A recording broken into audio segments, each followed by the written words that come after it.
चलिए let's do some questions. पहले समझ लेते हैं addition on rational numbers. Okay, let's take an example.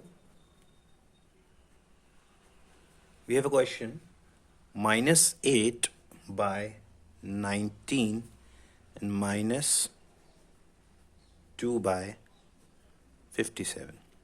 अगर हमें एडिशन करना है तो that's then at the place of this and, this symbol, we'll have to place a plus sign. ठीक है, we'll write it as -8 by 19।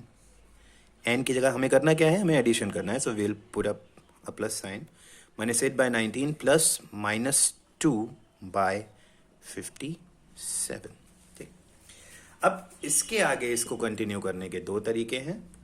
पहला क्या है, लेट्स सी, जो हम लोग बेसिक स्टेप जब ये सीखते हैं फ्रैक्शंस पे एडिशन या सब्ट्रैक्शन, तो हम क्या करते हैं, और जब थोड़ा परफेक्ट हो जाते हैं तो हम क्या करते हैं, I tell you both the ways. तो बिगनिंग के अकॉर्डिंग हम क्या करते हैं, हमारा ये कहना होता है कि हम जो रेशनल नंबर्स हैं या जो फ्रैक्शंस हैं उनको हम ऐसे नहीं ऐड करते कि न्यूमरेटर में न्यूमरेटर ऐड कर दिया, डिनोमिनेटर में डिनोमिनेटर ऐड कर दिया। That would be somewhere wrong. Okay, तो सही तरीका क्या है, for that first of all हमें क्या करना होता है, हमें दोनों के डिनोमिनेटर्स सेम बनाने होते हैं। बेसिक कॉन्सेप्ट इसका ये है कि हमें दोनों के डिनोमिनेटर्स सेम करने हैं। तो वो सेम कैसे हो सकते हैं, उसके लिए हम दोनों के डिनोमिनेटर्स का एलसीएम लेते हैं। लाइक हमने एलसीएम लिया 19 और 57 का। ठीक है, एलसीएम क्या आएगा, 19 और 57 कौन सा ऐसा टेबल है जिससे चला जाता है, like 19 1 is the 19, 19 3 is the 57, then comes 3 1 and 1, and the LCM comes out to be 19 into 3, that is equal to how much, 57। यानी कि अब दोनों का जो डिनोमिनेटर है उसको आपको 57 बनाना है। तो अगेन पहली वाली रेशनल नंबर लिखते हैं, इट इज -8 by 19। हमें इस 19 को क्या बनाना था, 19 को भी 57 बनाना था और 57 को भी 57 बनाना था। तो ठीक है, इस तरीके से चलिएगा।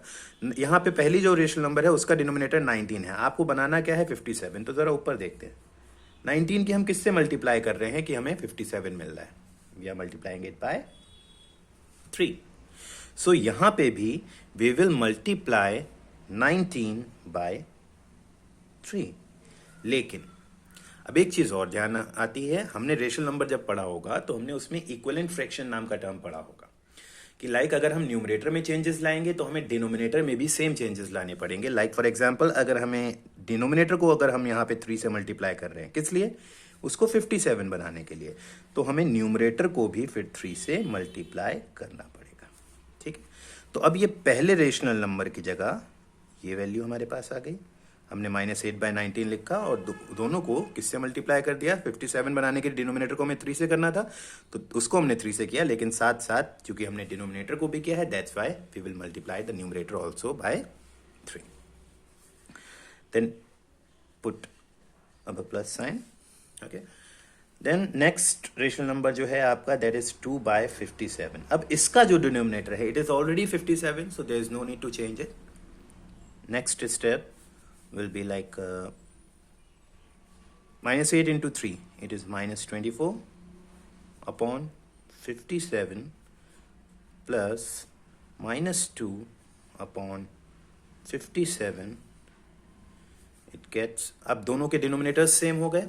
अब आप क्या कर सकते हैं, अब दोनों के डिनोमिनेटर सेम है, एलसीएम लिया 57 हो गया, and numerators -24 plus -2, it comes out to be, दोनों के साइन अब ऊपर देखते हैं, यहाँ पे दोनों के दोनों साइन कैसे हैं, नेगेटिव हैं, और अगर दोनों के दोनों नेगेटिव्स हैं तो हमें क्या करना पड़ेगा, दोनों को ऐड करना पड़ेगा। Will get 26 upon 57 and the sign here will be negative, cause दोनों के पास क्या है, नेगेटिव।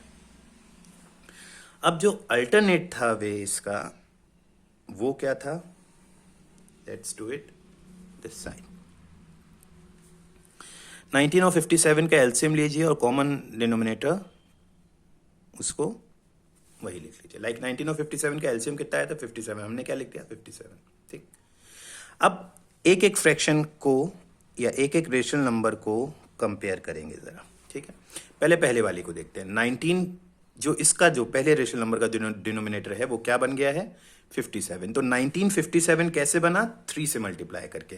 तो अगर यहां पे 19 की 3 से मल्टीप्लाई हुई है तो न्यूमरेटर की भी 3 से मल्टीप्लाई होगी -24।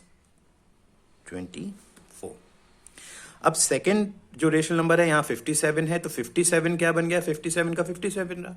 तो 57 कैसे बना, किससे मल्टीप्लाई करके बना होगा 1 से, यानी कोई चेंज नहीं आया। तो न्यूमरेटर में भी कोई भी चेंज नहीं आएगा। इसके बाद will open the bracket of this one. 2 signs हैं, दैट्स व्हाई मैंने ब्रैकेट लगाया है। ऐसे नहीं लिख सकते आप like +-2, you can't write it like this, ठीक है। तो you should place a sign that bracket, okay.